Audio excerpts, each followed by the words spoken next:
Good afternoon and welcome to United TV. My name is Kemal Erkan. Before we begin today's discussion, I would like to share something personal with our guests, about our guest.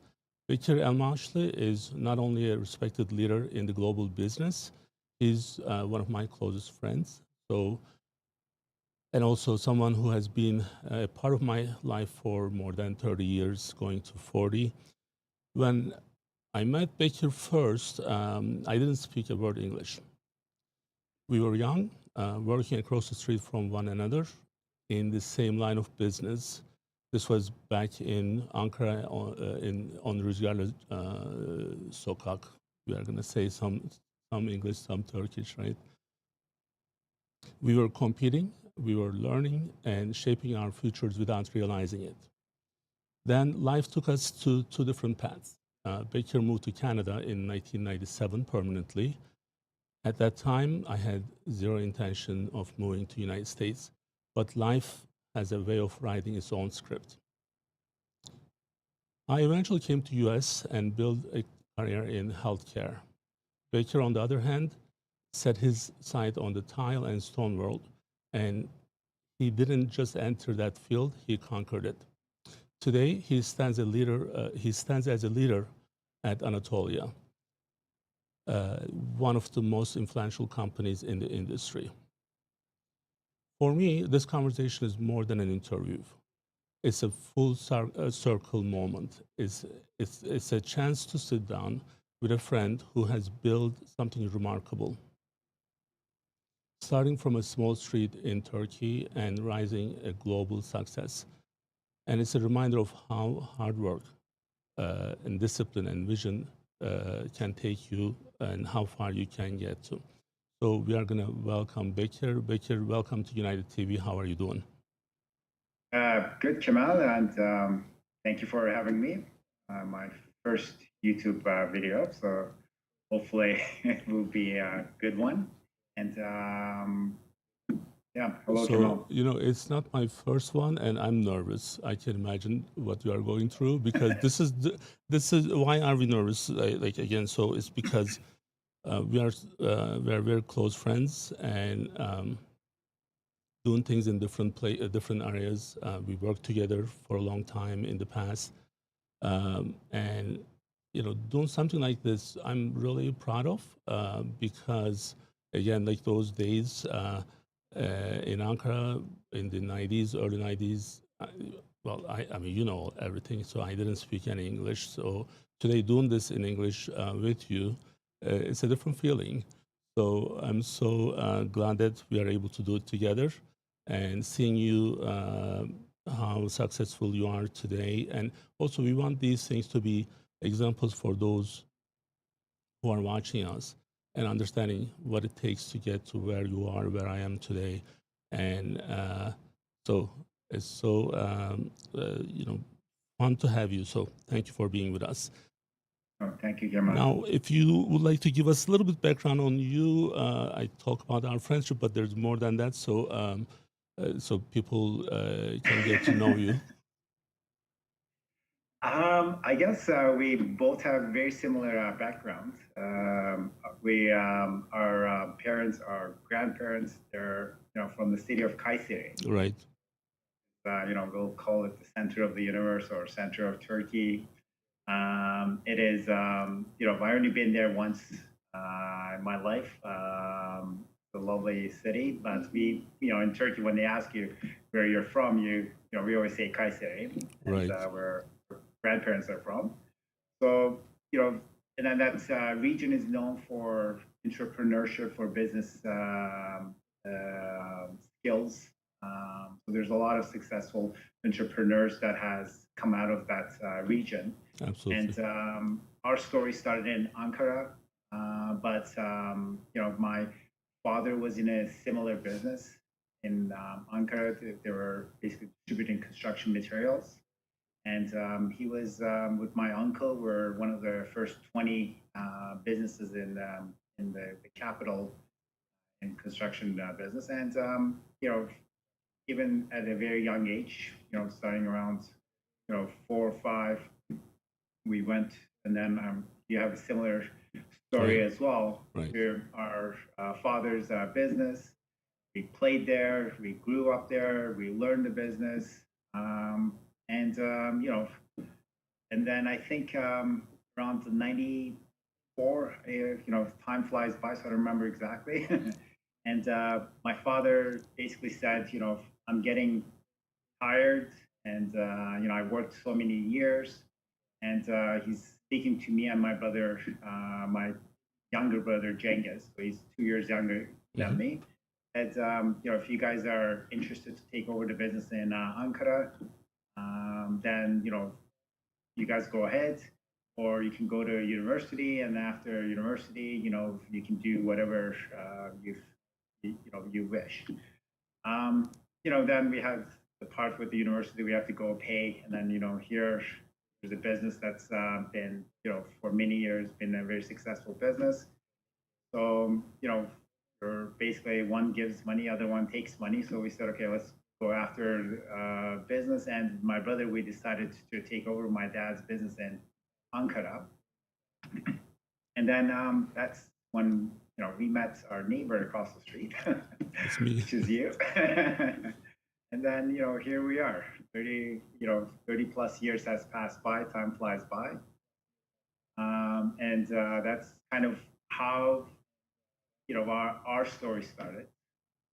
And if you like, I can get into how Anatolia started.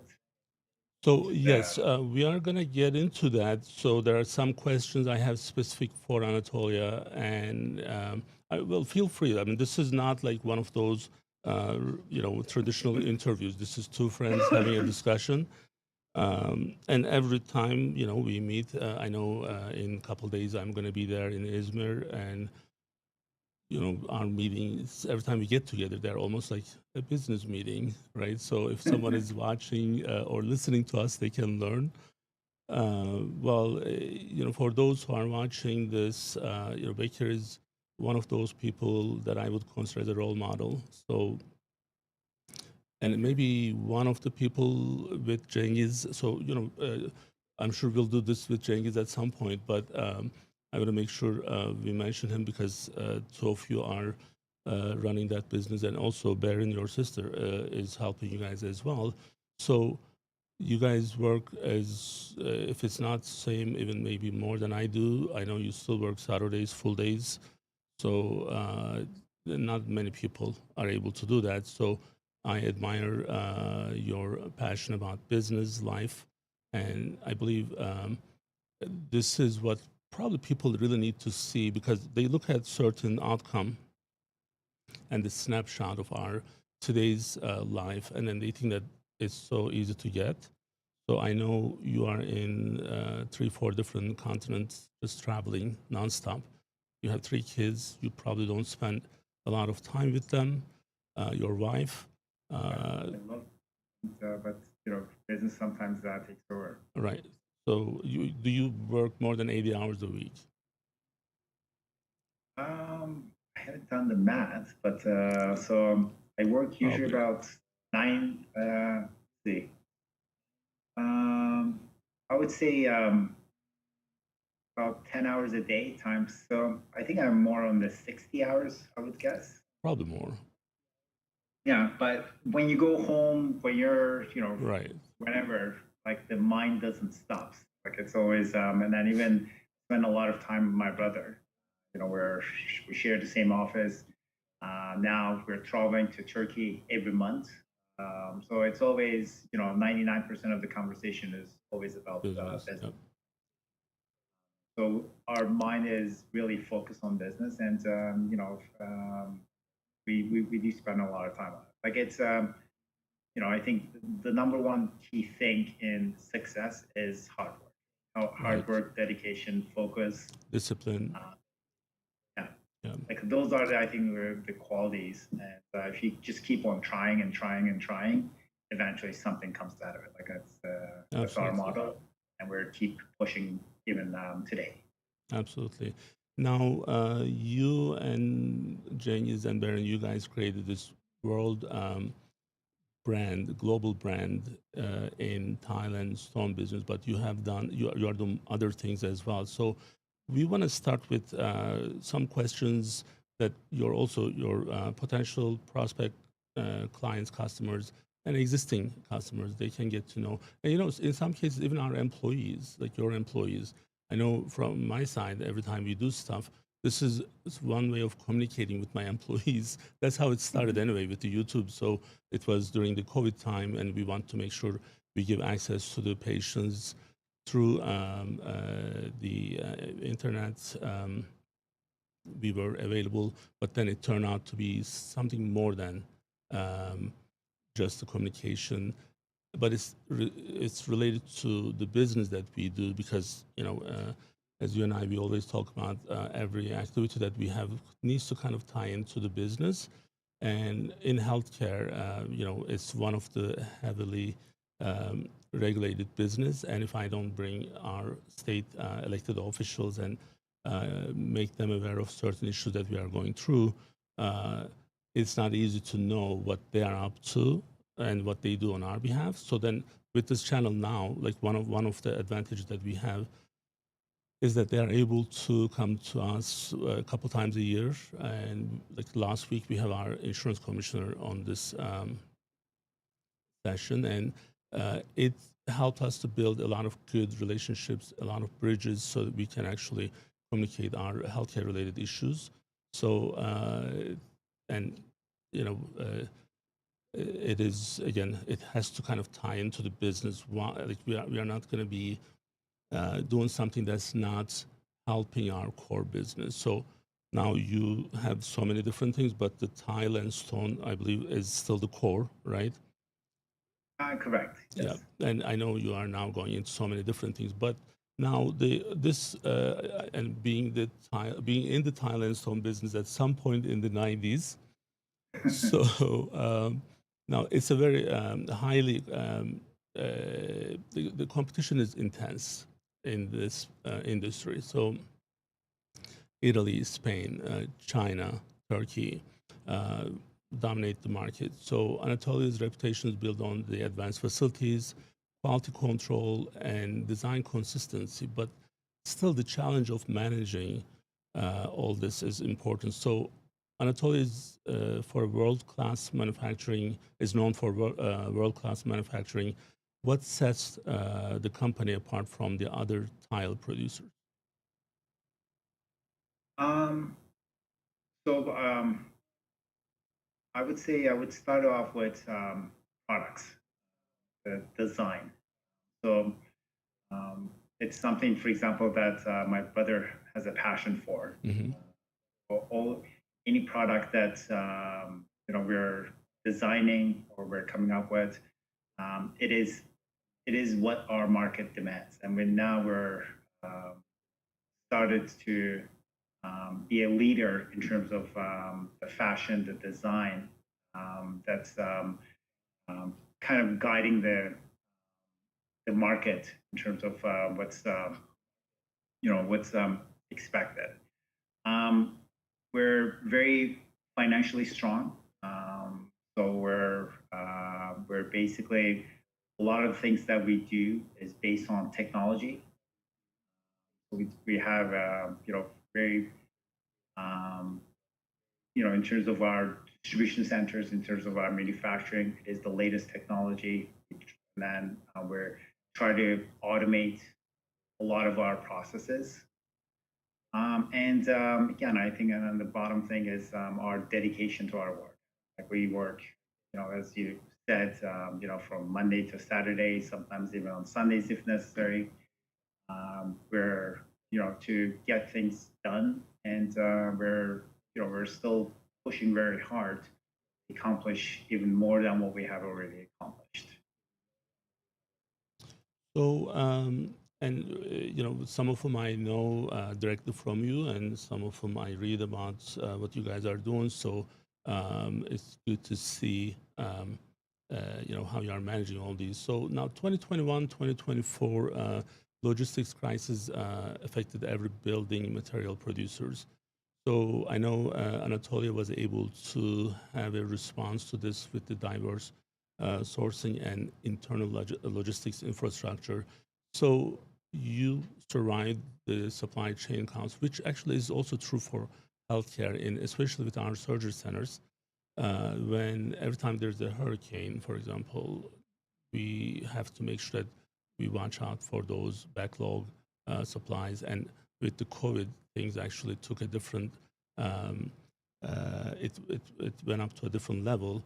So with this chaos and all these other unknowns in the business, what did Anatolia do differently to survive? Like I think you're kind of leading the question into the vessel that we purchased. Right. Um, so like it's always, in business, there's always challenges, and it's how we handle the challenges, how we come up with solutions is basically what differentiates companies. So during COVID, when your container rates were, in 2000s, suddenly they climbed as high as $10,000 per container. And when you're basically, some of the products that we sell, a container could be even as low as $5,000 per container.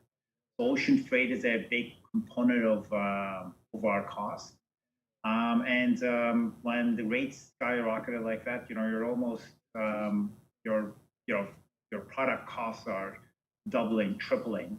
So and then we're competing with domestic manufacturers in the U.S. and we're competing with Mexico, which is not affected by too much with everything is over there with the trucks, and with other countries. So we're becoming very challenging for in terms of competitiveness. So we looked at different things. We looked at we chartered a vessel, how much it would cost. We basically looked at what would be the cost if we did it kind of one route, like as a full vessel.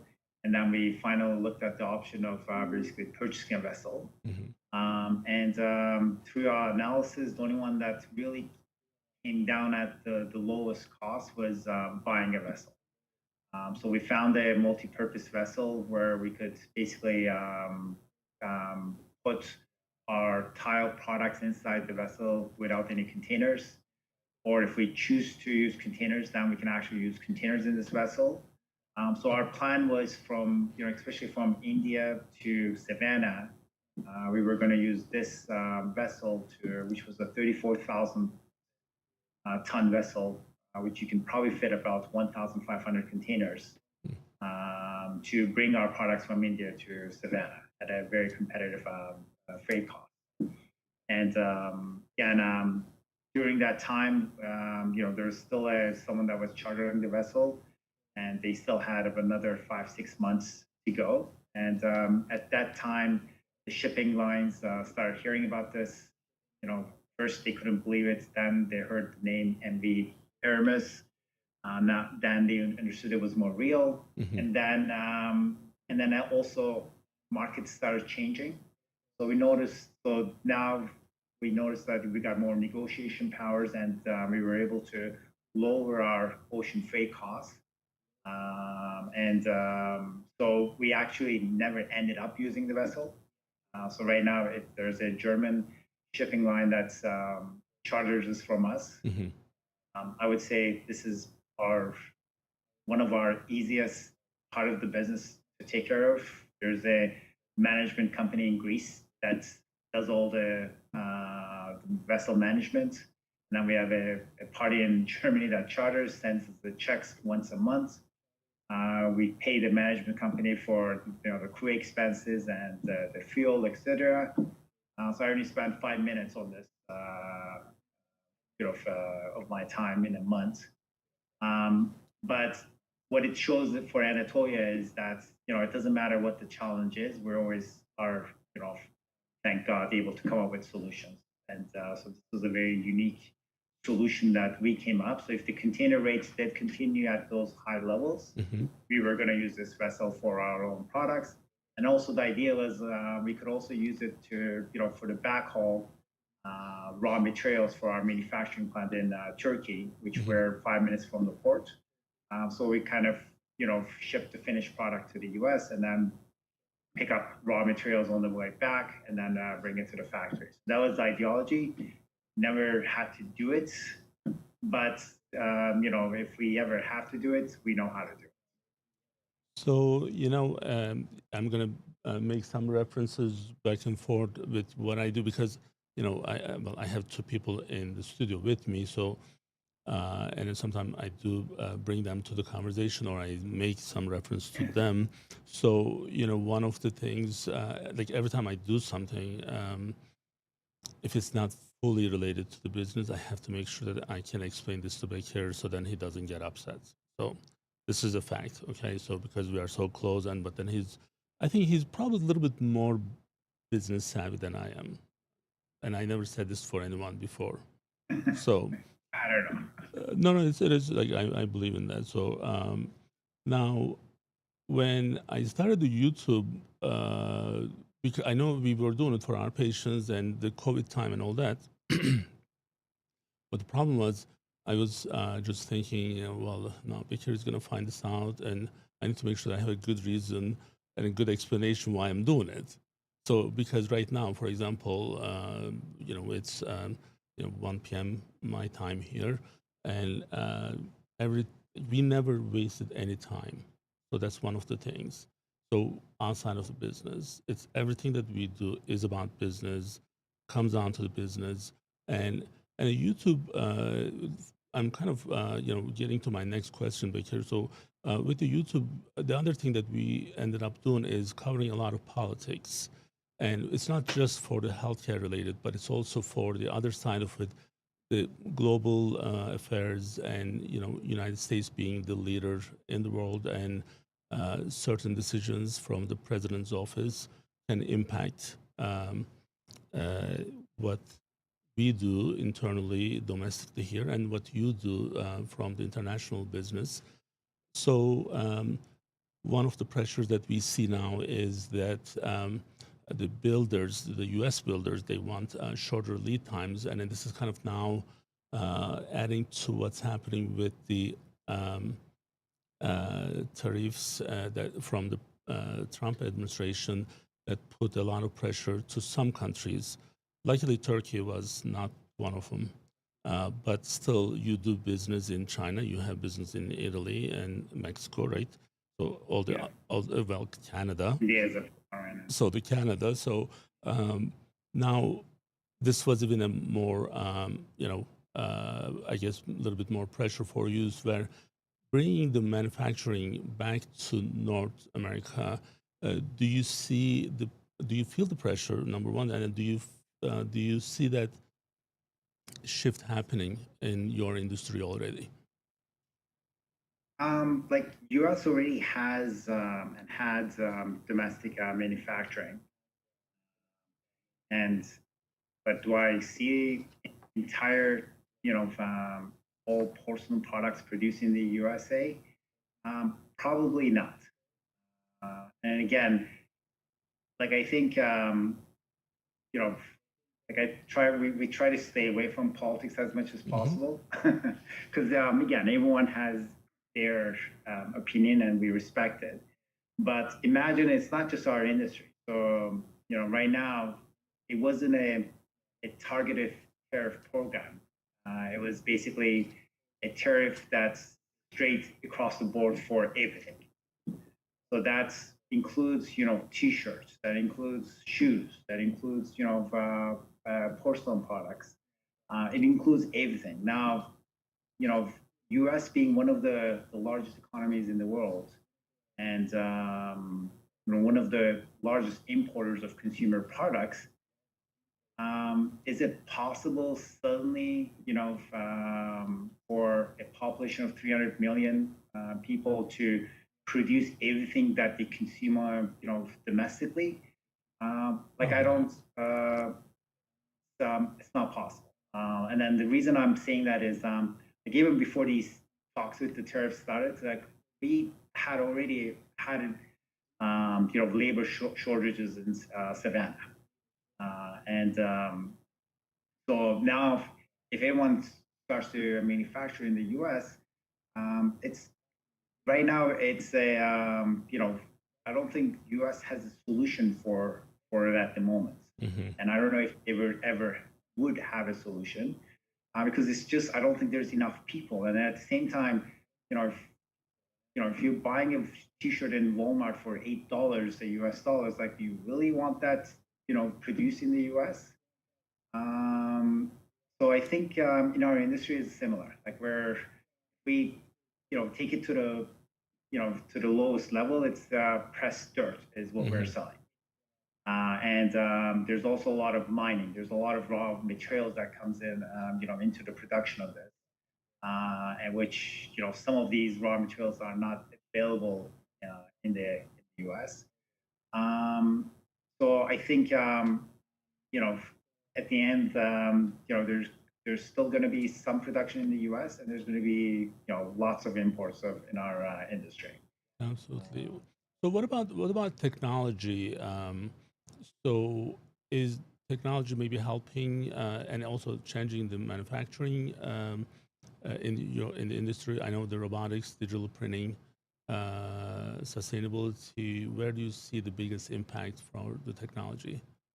Like in order to be able to sustain a good flow of business, we always invested in technology as much as possible. So, for example, with our manufacturing plants, so the first thing is the raw material comes in. In a typical factory, you have trucks going inside the factory. They're dumping the raw materials into these, let's call locations or bunkers. And then with a, what do you call it? With a machine like a scooper, you're basically done digging in the dirt and then you're bringing it into the production facility. So we actually looked at it. It was basically there was a lot of waste of space. You couldn't pile your raw materials as high as we wanted. So we even day one, we were the first factory in the world that automated our raw material handling.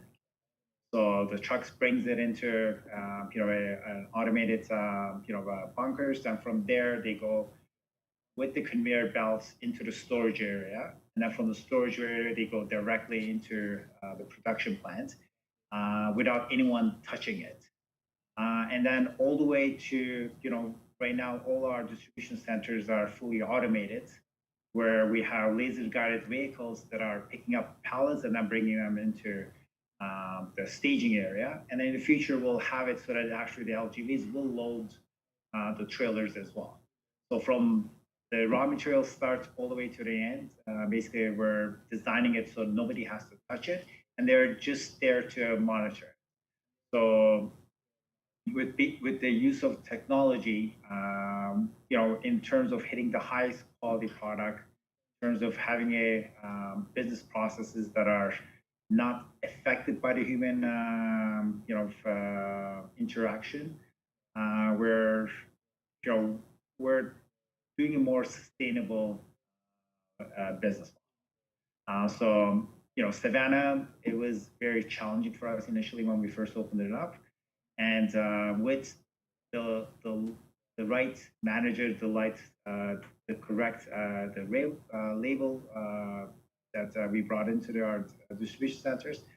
Plus, with the automation, we were able to get it now. It's knock on wood, 100% efficient with no issues. But without the automation, like it would have been a lot longer for us to do it. And now with that technology, if we need to open another distribution center in the U.S. or anywhere in the world, it's very easy for us to implement the same technology. And then you can control it from anywhere in the world. You don't have to be in that location to be able to see what's going on. That's excellent. So, again, just kind of engage my own audience here. So, I used to design tiles back in the 90s, mid 90s, right, until 98, when I was in the business. We worked very closely with the factory that time. Now you are actually almost taking over the entire country there, right? So, like, if I was there doing the tile business, we would be we would be buying things from you directly. So now, there was one part that maybe that's that business that I miss is the design part. It was really interesting, and just being able to give ideas, and like not like we were just going there and design. That's not what I mean, but they were getting a lot of ideas from us because we had a lot of customer interaction. So there were a lot of minimalism in the tile industry for a long time, and now the warm tones and the natural textures are returning. And I know this may be more like a question for Cengiz because he's in the design. So You're asking the wrong person, but right.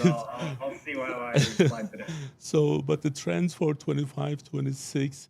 So, what are customers asking for in that business? Sorry, yeah, you have to ask Cengiz that question. Right. So we'll skip that. What? No, yeah, like I think a lot of the, again, he's the one that's picks the designs, and right now, like we even implemented our own technology where we take the highest resolution possible, natural stone products. So it's, again, it's your, products that are kind of like your white, marbles, different colors of marbles, products that are travertine look. There's the concrete look.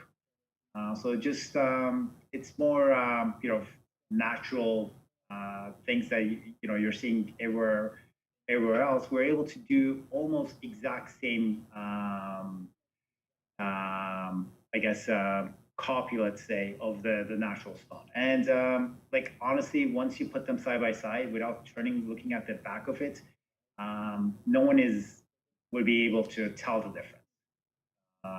And then the greatest thing about the sintered slab product is it's extremely durable. It's the most durable material that exists in the world. Like it's better than your marble. It's better than your granite. Better than your uh,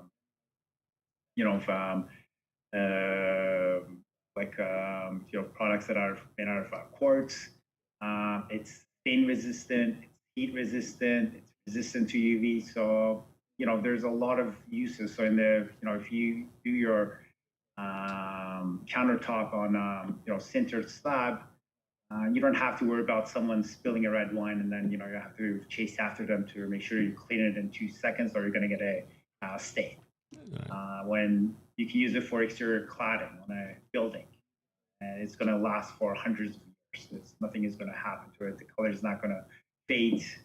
If it gets dust, you just wash it with water and it goes away. So there's a lot of great advantages, and so we see a lot of potential in this product. Right. Now, I know you are investing more in Turkey these days, and the Turkey's tile industry combines centuries of old craftsmanship and the high volume modern factories. So you now not only just doing the distribution of it, but production of it as well. So you are doing it from Turkey. And what gives Turkish manufacturers an edge in this industry? So what is their edge? So, like, why is that from the global players in the ceramic business? Uh, what makes Turkey better, like more advantageous from the manufacturer standpoint? Like I think there might be other countries that are more advantageous. To be honest with you, like I know Turkey is not the lowest cost country. The reason we picked Turkey is obviously because we're familiar with with the country, Hmm. and we know there's a very good talent in Turkey that's already knows how to produce porcelain products. Um, and then it is centered location, so we're close enough to Europe, to North America, to Canada. We're right beside Europe, and then it has a very young population that has a great potential in terms of labor for for technical skills. And then it has majority of the raw materials. Like we're using some of the raw materials as the imports just because of the quality that we're trying to hit. But technically, a porcelain product, like with minimum imports, you can actually produce everything from Turkey, like it's all around us. Like you go 200 kilometers south of where we are for for some of the raw materials, and then you go 200 kilometers north, and then if you're pretty much in that area, you have everything that you need. Plus, you have the expertise that's has been built in the Turkish industry for a very long time. So now the Izmir, is it kind of like the main center for you guys for all the businesses, or is it going to be the leader for all the other businesses? What's the Izmir's position from Anatolia's standpoint? We're still a Canadian company. That's where it started. We talked about how things started in Turkey, but in reality, it's Anatolia started in 1995 in Toronto, Canada, and basically, when our father asked us to take over the business in Turkey, I moved first, and then Cengiz was going to move next, and then we were going to continue our life there. But in his last year in high school, Cengiz, he went around to retail stores in Toronto, asking them what they sell, seeing what they did. He knows, because we were selling ceramic tiles in Turkey as well, we know the cost of the product, we knew the factories. So I helped out with research in terms of logistics, how do we get it over to Canada, what costs? And, his simple words was, if you ship me 2 containers of, and at that time, there was a government factory called Bozüyük. They had those 6-inch by 6-inch white wall tiles. That was the cheapest product you could buy. I said, I think I can sell it. There's a market here. And then, with my father involved as well in terms of decision making, and then my father said, if you're serious, here's 35 containers of, wall tiles. We leased a 4,000 square foot warehouse in Toronto, and then we purchased a forklift because we didn't know you can lease those, so we ended up buying one. And then from the drivers that were bringing the containers, Cengiz learned how to drive the forklift, how to offload the container. And he went half day to school.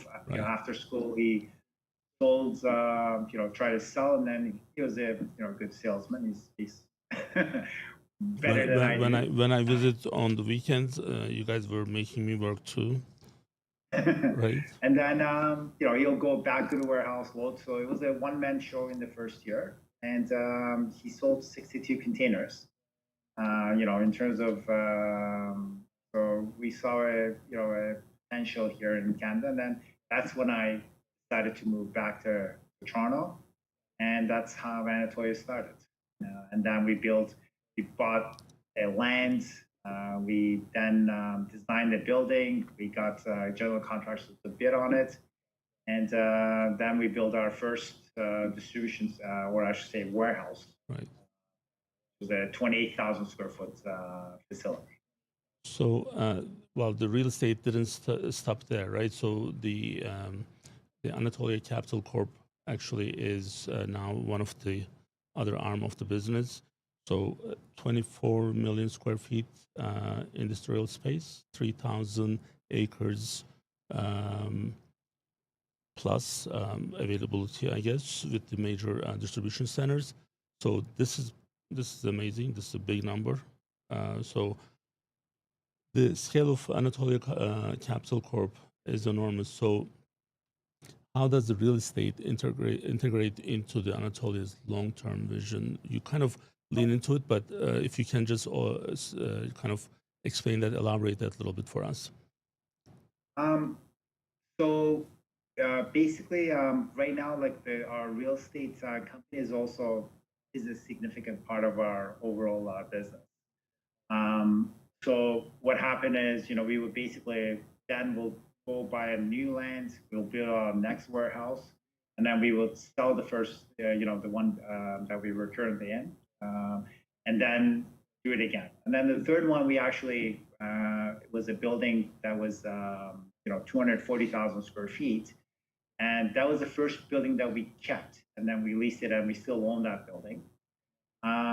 And then we started, buying land, and so we kind of we're already had some experience with building because we were buying the land, and we were, designing it, and then, bidding it, doing a tender process with the general contractors, and then, picking the contractor, then doing your progress payments, etc. So and then at the same time, we knew logistics. So we were very good in terms of what's our cost to bring in the containers, what's our distribution cost, what's our cost for trucking, where are the pluses and minuses. So we had a very good feeling in terms of where it would make sense to further invest. And So it was kind of, we were using what we learned in the tile business and applying it to real estate. So it was always a simple question, it was, would I build my own warehouse at this location? If the answer is yes, we bought the land. And then we started buying long-term land that were not zoned.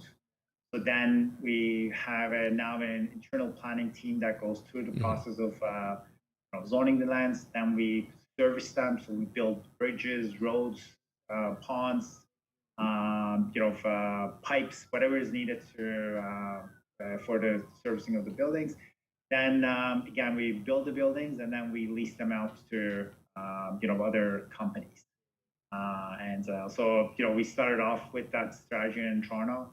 So now we own lands in Savannah, which I think Savannah is a great location to enter into the U.S. And we own lands in Chicago, we own lands in Los Angeles, and then over the next years we will be going through the same program with all these land holdings that we have. And that's also something that you guys even used to do that in Turkey before you moved to Canada. So that's, the origin is always there. So the real estate was always part of our, personal or business passion, right?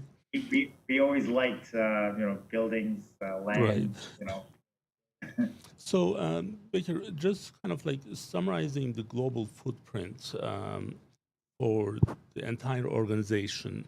So, you are in China, India, and Mooresville. That's US, right? Those are just offices. So Mooresville is for one of our large customers, Lowe's. So their head office is there. So we have an office and a showroom there. And in China and India, it's basically, we have sourcing teams located in those locations. Now with our own manufactured products, now we actually started to hire sales directors, and then they'll hire area managers to handle the sales part of the business as well. Like we already have customers in Australia, in South Korea, Azerbaijan, UK. So now it's not just Canada and the US. Now we're starting to open up to other countries. And then in terms of the larger footprints is obviously, we have the 2.5 million square foot manufacturing plant in Izmir. So our previous 500,000 square foot distribution center, we actually ended up leasing it to Honda.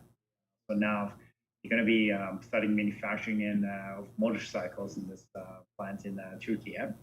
So when I was there in May, right? So was it last time? Yeah. It was. So that building that I was in, so that's no longer where you are. So you are moving to that new construction that time. Not yet. We're still there. Okay. So I know where I'm coming on Friday. So yeah, so you're coming here. So you're going to see the Honda sign when you come this time. Okay. So right now we even the distribution is part of it. But back in April of this year. Mm-hmm. Now our office administration part, which is our second floor of this building, they're moving to our new administration office this month, Mm-hmm. which is not completely finished yet. But we basically finished an area where they can comfortably work from. And then me and Cengiz, we're going to be kicked out of here in March. So Okay. and probably that area again, we're going to be working on a temporary room at our factory until the construction of our new administration office is completed, and which I'm guessing it's going to be sometime in summer, where we'll be fully completed. So going back to the US, in terms of the distribution of Thailand stone, are you guys probably one of the biggest already, or are you in the like top 5, top 10? Where are you guys in the I North would say America? we're in the top 5. Top 5. Okay, that's so like this means like the Lowe's would be one of your clients, maybe like, Lowe's is one of our Home Depot. very good large customers. Yeah. Home Depot Canada is, for example, is another one. Mhm. And again, we sell to other home centers as well, and we sell to other importers and distributors. Excellent. So many of you may have already tile from Anatolia in your homes, so you don't know, right? You don't know, you don't get discounts. So only I get discounts. So now, what's the future for Anatolia? Like, are we going more? I say are we, but like, are you guys going more on? I'm part of the family, so are you guys going more on the tile stone side, or the real estate, or the manufacturing? Which one is going to take over, or do you feel like they're all going to go parallel? You don't have to pick one of them. I think they're going to be parallel. So right now, like in our manufacturing plant, we have 3 lines. So we have one, a single layer kiln and one double layer kiln, and we still have capacity to further grow that by another 8 up to 11 lines. So we build the building, significantly more than what we currently needed. But again, it was all for future investment. So sintered slabs is a completely new line for us. It's majority of our customers are not selling this product, so we have to find new customers, new distributors. So it's and then again, also at the same time with the manufacturing, we're able to reach to any country in the world. So that side of the business will continue to grow. And then on the real estate side, I think our focus is going to shift a little bit more towards US as well. So we like to invest more in the US market for industrial building especially. And then I think the next steps from there for on the real estate side will be investing in other developed countries. So building logistics centers, and could be in Europe, could be in the Far East. We'll see where it takes us, because time is short. Things time flies by very fast, but things that happen on our ends will continue to push it. All right. So I don't know if I miss anything, because I was just going through some of the prep that I did. I know I shared some of them with you, but not all of them. So I don't know if we miss anything. There's some, that wasn't on the list. So well, we can give everything out. So that's the principle, right? So, but did you want to mention anything that we miss, or did you want to elaborate anything in closing? No, like Kemal, again, thank you, for inviting me. And this is I usually I don't do any interviews, because I said this is my first YouTube video. But again, thank you for being a great friend, and it was, and I'm looking forward to for the upcoming years.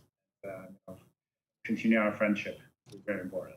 Absolutely. And today's conversation was more than just an industry update, but it's a reminder of how far two kids from the same street in Turkey can go and where they commit to their work. Unbelievable. Right? I'm always thankfully relieved, for God, for giving us these opportunities, and it's amazing. Absolutely. And your journey and Cengiz with you, two of you equally doing a lot of things. And, you sharing even the early days of challenges as a business owner, immigrant to Canada in the 90s, a lot of challenges. And you guys did something amazing. And I'm so proud of being part of your life and witnessing your success. So today was kind of interesting for me. Like, so I know I can get a little bit nervous in, if we have a little bit, higher profile, but it's not. It wasn't about the profile, but it was about someone who is extremely special for me. And having this discussion in front of everyone and sharing our business experiences, and hopefully this can be the that this can lead people to understand how this is being made. So that's the part that I'm always emphasizing. So it's never easy, but the discipline and being able to do things in a consistent way, putting a lot of time and your heart in it. Right now, like you are in Turkey and then your three kids are not with you. So, and then you do this every month, and that's that's a huge sacrifice. And people really need to kind of understand what it takes to get to where you are and where we are. And thank you for being with us today. And we are hoping that we can also reach out to your potential audience from Anatolia's side, and hopefully we can. This session would address some of their questions and concerns. So thank you so much for being with us, and we'll be back next week with another episode. Okay.